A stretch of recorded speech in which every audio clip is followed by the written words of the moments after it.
not do everything possible within their reach to see that the government of the day adhere to the cry and plea of the masses or the middle man. Crimes, no cushion, but you go forward. They even go to government agencies. Discuss issues of growth of community, society, and what. This and other issues we shall be discussing in the program Good Morning Nigeria, Good Morning GOMBE. Under the State Media Corporation GMC-TV, my name is Ibrahim.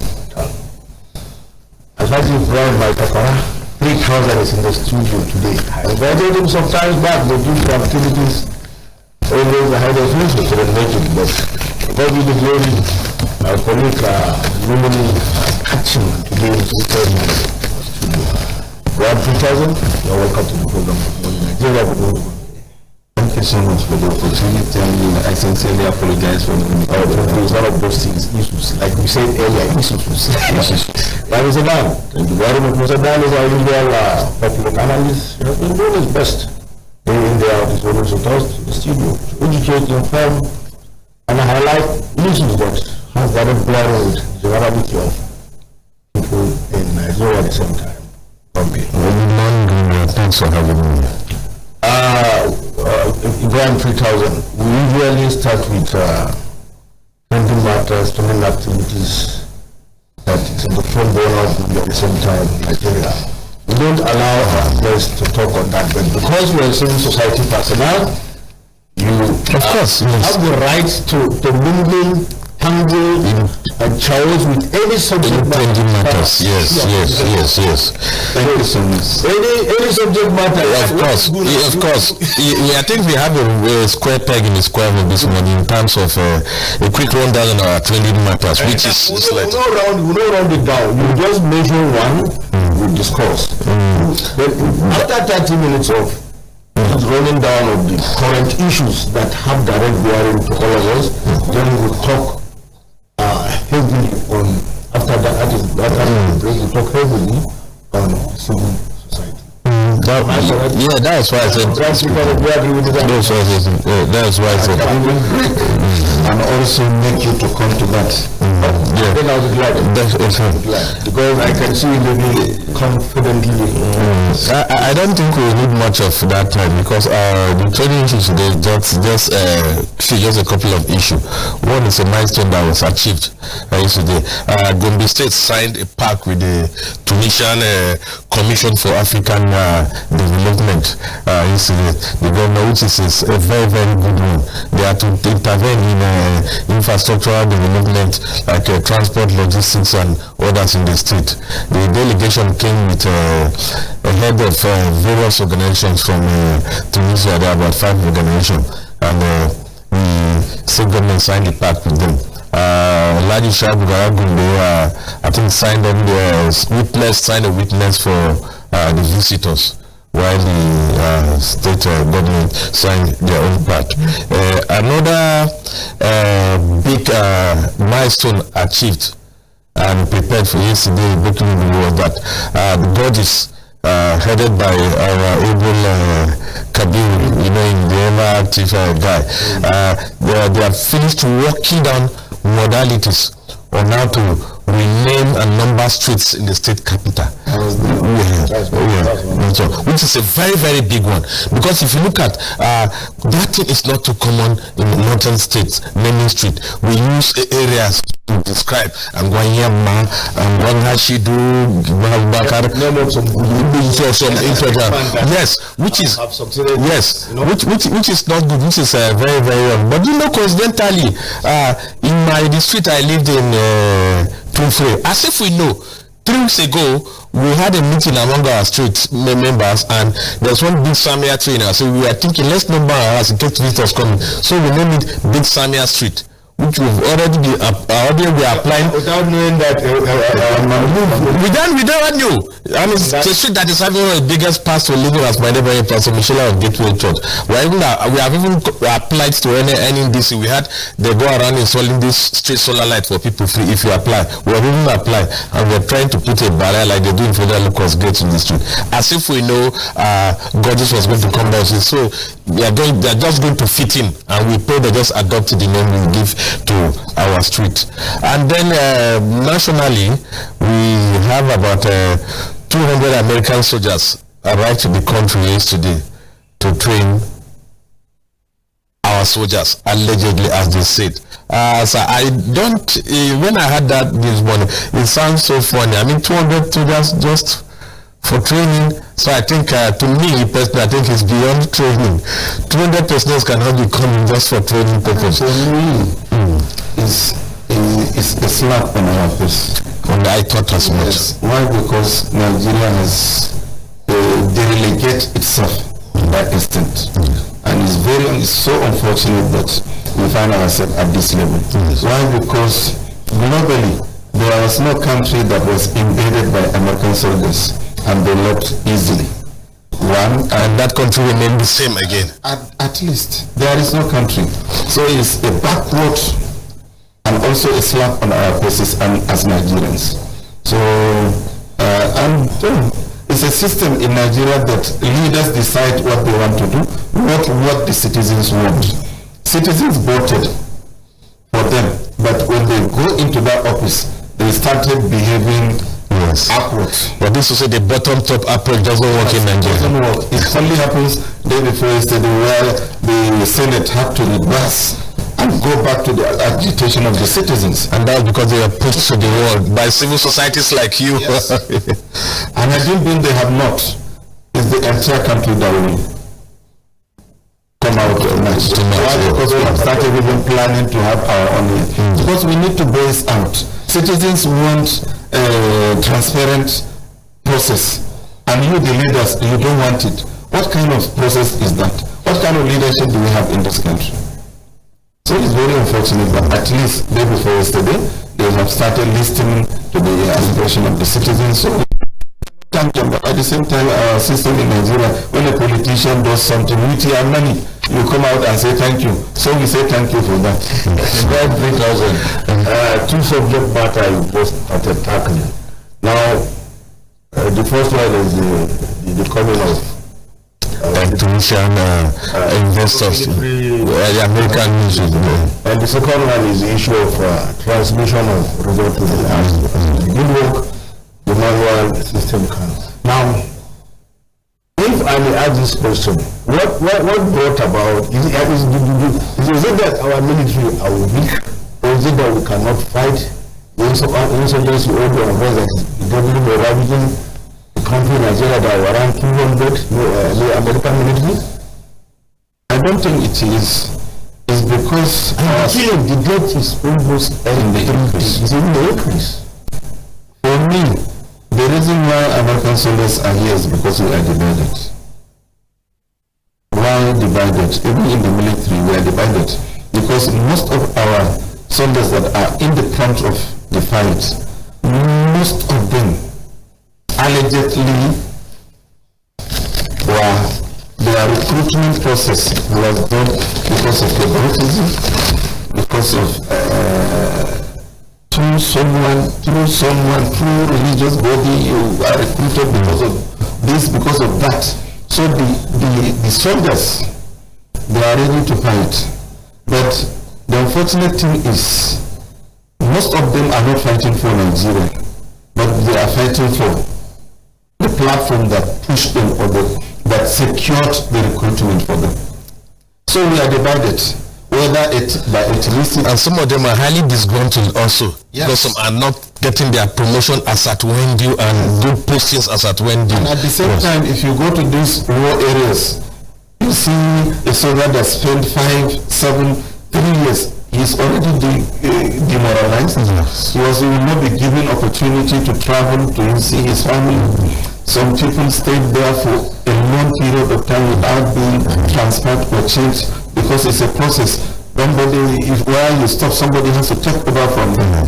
And if you are having a personal conversation with them, you see they will be telling you that their rifles and ammunition are not well. Yes, they are not well equipped and given the right tools to move. At the same time, some of them are outdated, cannot function compared to the terrorists. And at the same time, because of our ethnicity, religions, political, we are divided. That's why the American soldiers have that opportunity to use that window to come in. Had it been we are one, all of us are Nigerians. And even the soldiers are seeing themselves, they are working for the land. We appreciate them, we always encourage them, we pray for them, because their success is our success. If they failed, we are at the receiving end. If they succeeded, we travel free without being intimidated, without fear, without fear of the unknown. But because of the situation we have, because of corruption, the system is not favoring them. As they are not being favored, we are the victims. Exactly. So these are some of the reasons. The politics around American soldiers being in Nigerian soil is enormous. And some of the things cannot be discussed. Why do this? Nobody is safe in this country. No. Either you will be targeted by the security themselves, by the politicians, by the big parties. So some of the things cannot be said freely on the air. Well, it's all very fortunate. None of us are military personnel, but be that as well, we are saying our views, and it's a consonant to what is actually doing. Ibrahim 3000. We talked about transmission of result. People are saying, why? This clause, has it been there or it has not been there? What brought about this shenanigan? Something is hidden that warrant this agitation for them to come back wherever they were at recess, isn't it? They came back, was it Tuesday? Tuesday for emergency. Good. Now, based on the Constitution or based on the Electoral Amendment Act, I presume and assume that clause was there before now. Why the Electoral Act 2022 says transfer of results. But during the process of amending the Act in 2025, now, the committee members make it electronic transfer, real-time transmission. Transmission, yes, they change the language from transfer to transmission. Yes, but during the harmonization, the Senate President expunged that transmission and brought back that transfer, which is manual. So some members of the committee who are from the opposition voiced out. That was how the citizens got to know about it. So the civil society started advocating for the transmission. Why? Because as the Senate President and his corps and his lines are saying that you cannot get network in all the places. But anywhere you go in Nigeria, there are POS vendors. There are people that the POS vendors now, NECO, WAEC, and JAM is done electronically. Why can't we also adopt this electronic? In fact, my own pain about this whole thing is that we have these bandits in the thick forest making live videos of torturing our victims, yes, and sending these videos to videos of their victims to the Why city. can't we in the city? The system of the election so that at least we give citizens the confidence to come out and vote? Because the apathy is going off. A lot of citizens now lack interest. They feel like even if I come out, if I don't.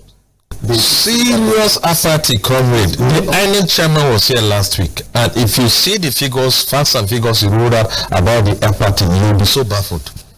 Very high. How can you have a population of over 200 million and at the same time people that comes out to vote are less than 20 million?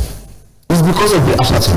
And these are the kind of attitudes that makes a lot of citizens to have interest and confidence in the process. The leadership need to build confidence in citizens' mind. Let the citizens own the process so that they feel like if I come out, and to the extent that now there should be a technology that I can decide not to come out and vote, but I can vote from my comfort zone. But they are saying no. Why? Because they want the old situation and the old system to continue happening. Why? Because most of them cannot win election by transparency. Most of them rigged election, find their ways there, so they want that old passion to continue. They don't want the electronic transmission to be adopted so that it will stop their maneuvering. So the citizens, I want to appreciate the civil society, especially the Abuja civil society and the people that came out yesterday to march for the inclusion of the transmission. I appreciate 3,000. Those and what was behind it that was bought sometime last time. You think they are still functioning and they can stand to do this transmission of work perfectly without hindrances. Their battery is still okay. Can they to change some of those machines cannot some of those machines are due to maybe long storage. Nowadays, if you buy an electronic today, you can update it the next day. Some of the machines are outdated, while some they can be used by updating them to upgrade the software they are using. And if they cannot, because of the citizens and the importance of that, the budget should be provided. Money should be provided to them to make sure that they have done the right thing. Why? Because the citizens are tired of this old system and they want to see our system being improved, and it cannot be improved without doing the right thing. And if there is those kind of resources, why can't we budget and also give them the resources, even though the independent is just by name, because the commission is being funded by the executive. So instead of having their own separate budget line, like it should be among the first line church, so that they would be getting their money directly from the source. But it's only the executive that approves their money. So whatever, let their money be coming to them so that they improve and also buy whatever the technology they want to buy, so that to perfect it before the day. We still have time. I saw the timetable yesterday, whether it's the correct one or not. Whatever, we have at least 6 to 8 months before the election. So if they want to do it, they can do it, even if it's next month. With the provision of funds and resources, they can still do it. Not to talk of the 6-8 months that we have. Yeah, comments. I think let not allow the Arab gang to eat up the whole of our time. Okay. Let's come back. That is the viewers. We have been with Ibrahim 3000 for the past 20-30 minutes on two subject matter. Now, after the break, we will be going deep down into his office. What has he been doing in Gombe so far, and how successful he and his team are moving the civil society of his own move towards championing some cause of the people of Gombe State. You can stand by. We'll be back in the next 1 minute. We're back after maybe 10-15 minutes or so. Anytime parameters, we are open around so that you can contribute your own quota to maybe on or send a text.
Welcome back on the program.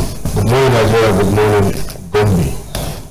Now, Ibrahim 2000 explained himself better. He explained us which of the civil society is championing, what has he been doing so far so good, what are the benefits, and how did he intend, or how are they going to continue leveraging towards bringing up the desire of the common man. And is the common man appreciating to what they have been doing? Okay. The ball is now on your court. Can you start by telling us, particularly the civil society coordinating into working with so far so good, what are the challenges before we talk about some of the activities you have recorded? Thank you so much for the opportunity. And before then, I want to use this opportunity to congratulate the state for having this kind of technology in the radio and TV station. And that thing has happened as a result of the good leadership that we have at the GMC. So thank you so much for Governor. Okay. And our amiable deeds. Yes. So thank you for the opportunity. My name is Ibrahim, Yusuf 3000. I am the Team Lead Advocacy Center for Development. That is my personal NGO where I work. But the organization also is a member organization to the network of civil society, which is the umbrella body of civil society organization, community-based organization, and the rest. Any organization that is civil, that is not government organization, is not pressure organization, is not professional organization, even though we have some professional organizations as a member in the network. So the network is a composition of all civil organizations that was initiated or is initiated for achieving the set objectives. So the network of civil society was as a result of there are so many issues that an organization cannot face it alone, but with coming together. Your own is working on health, this one is working on education, this one is working on elections, this one is working on advocacy. So we decided to form a network that will bring all of us together, because there are issues that an individual organization cannot face.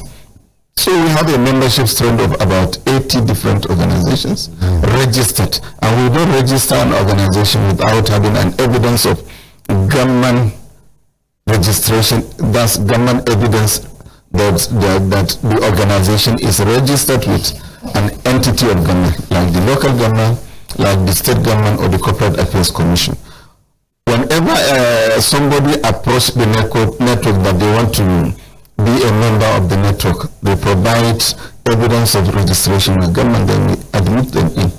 And we come together to face or discuss issues that concerns the general public, like the issue of this continuous voter registration that is ongoing, the apathy of voters, the insecurity, whether this climate change and the rest. So we come together to be speaking with a voice instead of this one is speaking, this one is speaking, this one is speaking. And sometimes an organization, if they engage government, they will be intimidated, they will be arrested because of our selfish interests cut across. So but as a body of different organizations, if you arrest a member, we'll make sure, even though it never happened here in Gombe, there was never an organization was arrested because of voicing out their grievances. And we appreciate our previous government and the present government. We appreciate them for that. They are tolerant, they accommodate whatever we put on the table. They always call us for dialogue. They always engage us whenever we have issues. If they cannot be reached, we go to the media. We are not in we don't come out as radicals, because we are not. We are advocates. These days, civil society, previously civil society are being looked at as radicals, as opposition, as enemies of government and the rest. But this time around, our name has been changed to advocates. We advocate for improvement. We say thank you where you have done well. Thank you and well done. And we also advocate for more to be put so that the environment and the society, the state will be a good place for us to live in. So in a nutshell, this is what we do in the network of civil society. Okay. From your explanation, that is to say the acronym ANGU, is that supposed to be GONET, the network of civil society. Oh, okay, GONET, network of civil society. Yes. Like you said, based on the introduction of your GONET network of civil society, you see there have been this allegation or insinuation sometimes that some people set up civil society organizations at times not for benefiting the people the other management, but to assess certain funding from foreign bodies that funds some of this organization. How true is that allegation? Yes, it's true. Well, because we are also Nigerians and also the part of the society that we live in. So there are some, in all set of the society, you see people that are being sincere and people that are dubious. So we have this kind of people in our midst. And I don't think even they are not as trying to say we are perfect, but to some extent, our members and also the civil society organizations that we have in Gombe State, I don't think they are up to that level. Why? Because all the organizations that we have, whenever they access grant money or whatever, they try to use it judiciously, because there was never a day we saw somebody being intimidated or being arrested because of misappropriation or misusing of the resources or allocation of funding given to them. So in Gombe, there are so many in some places, but here in Gombe, we are not perfect, we are not 100%, but to some extent we have high level of percentage that are doing well. And even though for Gombe civil society, for me, they don't even care about funding from the outside. Why? Because most of our issues, we try to localize it. We localize our issues, so we get our grant and support from individuals within our community, within our context, so that we use the resources judiciously, and if we don't, they are seeing us. So tomorrow, if we come to say, please help us, give us money to do that, you can ask them or challenge that, where have you spent the one we gave you previously? But to some extent, the organizations that we have here in Gombe are doing their best. They build confidence among the citizens, among the people they live in, among the MDS they are working with, and the little money they are getting, they are doing wonderful jobs within the community and the entire state. Can you give us instances? Are there instances whereby your civil organization have joined hands with government to solve some problems? Seriously, there are issues. Let me start from the 2020 during the COVID-19. When there was lockdown, we collaborated with the task force on COVID-19 to sensitize communities not to come out. Why? Because the government did not stop them from coming out just because they don't want to see them outside, but they are trying, it's a precaution measures they take, and some people need to be educated. So we go to communities, work with them, enlighten them the dangers of coming out, because of that virus, naked eyes cannot see it. So one, the issue of budget processes in Gombe State.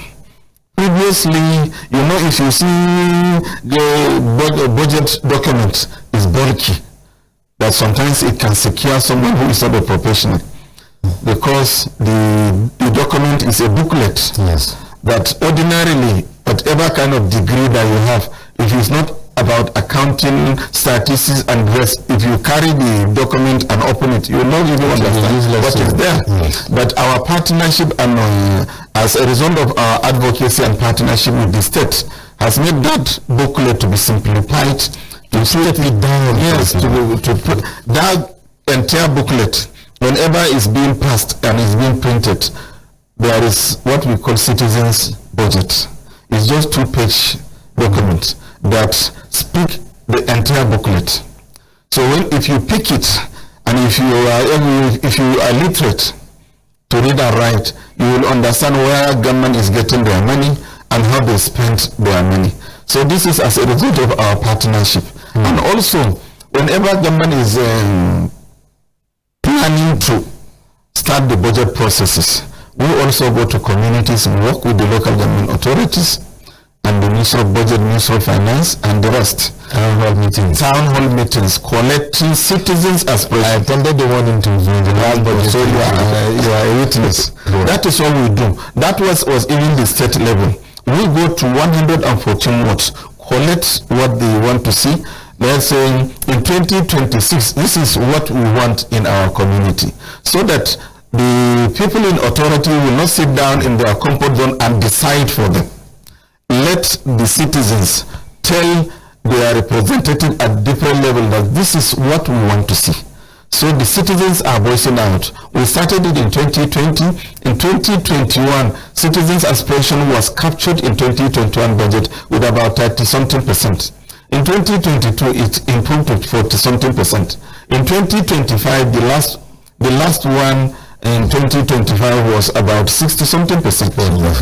So the correlation of the citizens' aspiration and their agitation, how they want to see their community at different level, is being captured, is being recognized by the government. The legislative are collecting it, are also working with it. Why? Because they are representing those people at the community. So we helped the community, we helped the government, and we also bring in competence between the citizens and the government. Previously, budget is just about discussing with between the executive and the legislative, but now is citizens' issues. And that was why we had that meeting incident planning for the streets. Yes. Naming was being planned. Because one of those advocacy. And that process is, we have said kudos to the present administration. Only because our new modern GOMBE that we have need to go with the other part of the world. Yes. And these are part of the development. If I come to GOMBE, I don't need to ask anybody exactly where I'm going. Exactly. I need to just go to the Google map so that it will take me to where I am. So we support this process, and we are praying for this administration to finish the process. Why? Because starting is something, finishing it is another thing. There are so many processes or projects being started by government and cannot finish it. The incoming government, sometimes they don't look at what the previous government have started to finish it. So you see a lot of resources will be invested at the end with no result. But so this time around we are calling on government that even though we have seen it, they have completed most of the projects started by the previous administration, and they have promised to complete all the projects initiated by the present administration. So we are also calling on the present administration to make sure that this process also is being finished, so that all our streets, all our households, all our houses will be numbered, our streets will be named after individuals, after whatever name that will be given to them. We appreciate the government, and we are also happy for that, because it's also part of the development that we also yearn to see in the state. 2000, you brought the civil society in GOMBE at high level and that attend to some protection. Now, when you have made some examples where you voiced some of the achievement recorded. Now, can you, anytime, either maybe in previous dispensation or this present dispensation, move to call on any of the government that was in power that this move or this drive or this thing that we're intending to do will not overwhelm with the citizens. Citizens are guilty. Is there any example that can back up the statement of a high level of perfection in the civil society in the state? Yes, I can say yes. And the government adhere? Yes. if we go back to some of the bills before the State Assembly that was passed by the State Assembly and assented by the governor, like the BAF law, which now is a law, the bill has so many issues that the community raised. There were issues raised by the community, especially the clergies, where they said we are not okay with this vote. We are not okay with this statement. Cut across the two religions, and they voiced it out. So the State Assembly, as representative of the members of the community, especially they listened to our religious leaders, so they kept the bill aside. But as civil society, we saw the need to engage the entire document and see where are those issues so that it can be fine-tuned, it can be expunged, and the rest. So there was a different fora where religious leaders, traditional leaders, and civil society came together under a roof and discussed those issues. To the extent that the religious leaders, the State Assembly members said, we are representing you, and we don't want to do anything that goes against our religious teachings. Can you come and tell us why you have issues with? Because what will work in Enugu, Anambra, Sokoto, Jigawa might not work here. So I personally appreciate the leadership of the assembly, especially the previous assembly, even though they are the one still leading the assembly, where they create that avenue for between them, the leaders, because they are the one to make the law, and the people that are leading the community, that's the civil authority of the community, who are the traditional and religious leaders. They created an avenue and said, please come, let's dialogue. This word that you are not okay with, can we get somebody that understands this word to translate it to our understanding so that all of us will be in agreement with it before adopting it? That bill was containerized from A to Z, and all the concerns were addressed. And it's as a result of the advocacy and engagement by the civil society. So also, the bill before the assembly then of the people with disability, there were issues. We also had that kind of dialogues. To the extent that now we have the bill passed, assented, and is a law. And we appreciate the governor also by establishing the Disability Commission. Immediately he signed that bill into law. So there is the issue of there are issues also that will comes into mediate between the citizens and the authority. Like there was a time where citizens were having issue with the distribution company of power. Yes. We had issues with them at different community where citizens started taking notes because it was an initiative of somebody because he was angry. He know the number of hours he get light. So he started calculating. But you see an issue. We are not happy with band A in Tumfuri. We are dying slowly. Then you voice out. You voice out or you start. You have to use a band A. You have to start doing something at the community. Okay. Bring it out so that we can amplify, come together, collaborate so that we can amplify it to the authority so that it can be addressed. That's 4 units for 1,000 now. So the point I was making, somebody started calculating the number of hours he's getting per day, number of hours he's getting per week, per month. And when that bill, how do they call it, safe? The tariff. No, the bill, the approximate estimated bill. If they bring it to him, he will calculate the number of us, and it's going in conflict with what they are bringing for him. So he started talking to his neighbors. Can we start doing something? Because this world now, if you keep silence, the elites, they will keep exploiting you, draining you.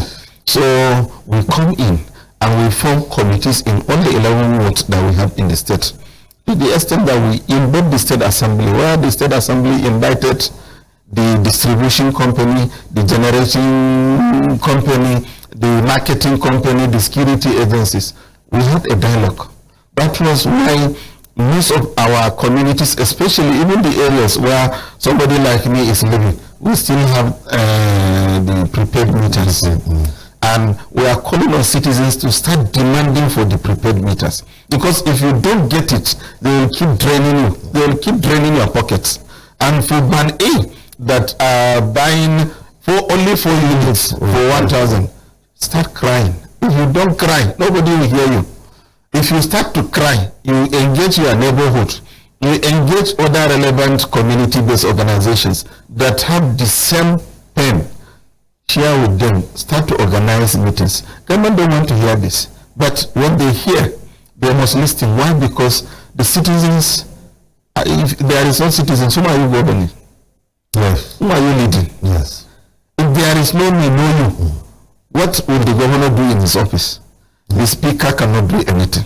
Nobody will come to the office if there is no polls. Yes. So there must be an avenue where citizens and the government will be coming together to dialogue on issues. And that is why we come in, especially whenever we had any outcry, we come in immediately, because if we don't mitigate immediately, sometimes it can escalate to violence, which we don't want to. Yes. Talk about solving outcry, comrade. What have you ever encountered any problem that you never forget that really lingers in your mind because of doing your job, and it's a chunk shot? And secondly, you're already solving people's outcry already. Don't you think people like you to go into politics so that they create an enabling environment for you to serve the people more, from taking it to another level from what you're doing already? Okay, let me start with the first one, the challenges we are facing. There is a mistrust between the leadership and the elites in this country. Even our religious leaders these days, people are accusing them of whatever. Likewise, with the civil society also. Some people are calling us government stooges. It's painful. You are working for somebody to get his life better, or for government to improve the quality of services in the service delivery, and the person is calling you names.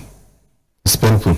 But at the same time, we are seeing it as a religious work. Why? Because we are people of religion. We have culture. So because of the culture and the teachings of religion that we have, we appreciate the training given to us by our parents, our religious leaders, and our teachers. It doesn't affect our psyche. So the first one is people don't trust us. They call us names.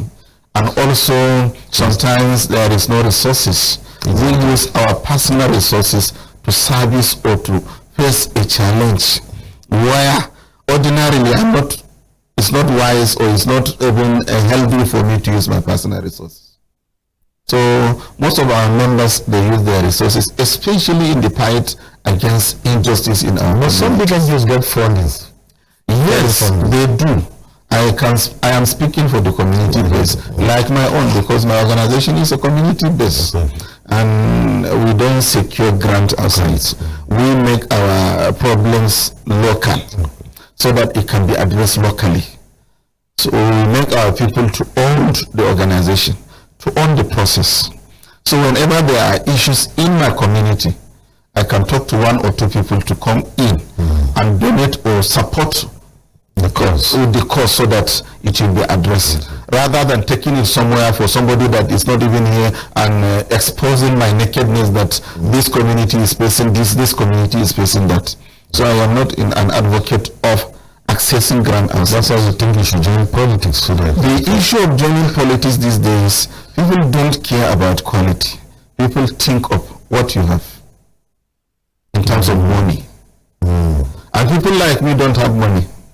No matter how you have solutions to some of the problems in the community, if you don't have money, huge bank account, a big godfather, 50 million to buy form for senatorial position. At least. I have never seen 10 million in my account. Not to talk of just to carry 10, 15 million, 20 to buy a ticket that I might not even be matched the primaries to emerge as the flag bearer one, then to start campaigning. So people like me don't have money to come into politics. Why? Because people don't look at quality, and at the same time, if you don't have a big good father that will stand for you, no matter how qualitative you are, people don't trust you. Yeah. So these are the wicked, you know.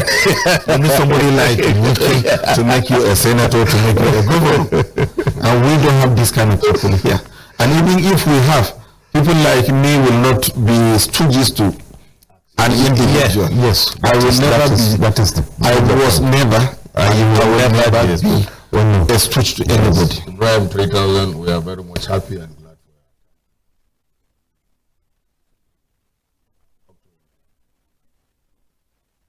Time advocated for the program Good Morning Nigeria.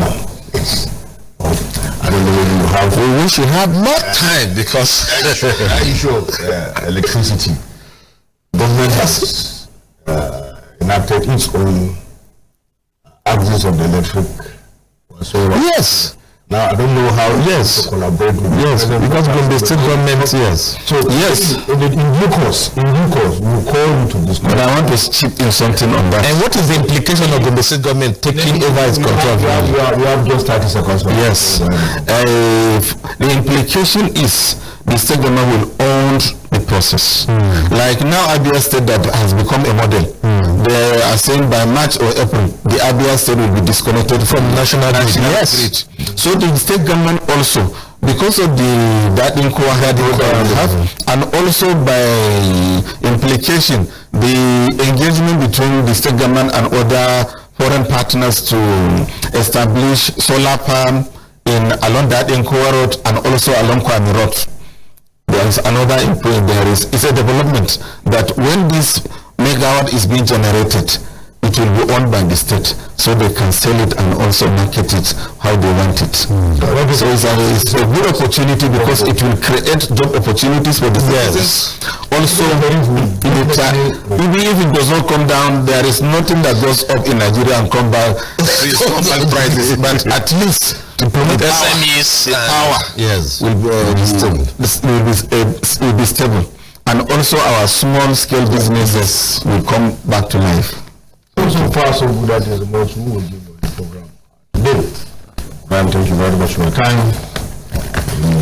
If you invite you again, we will give justice to our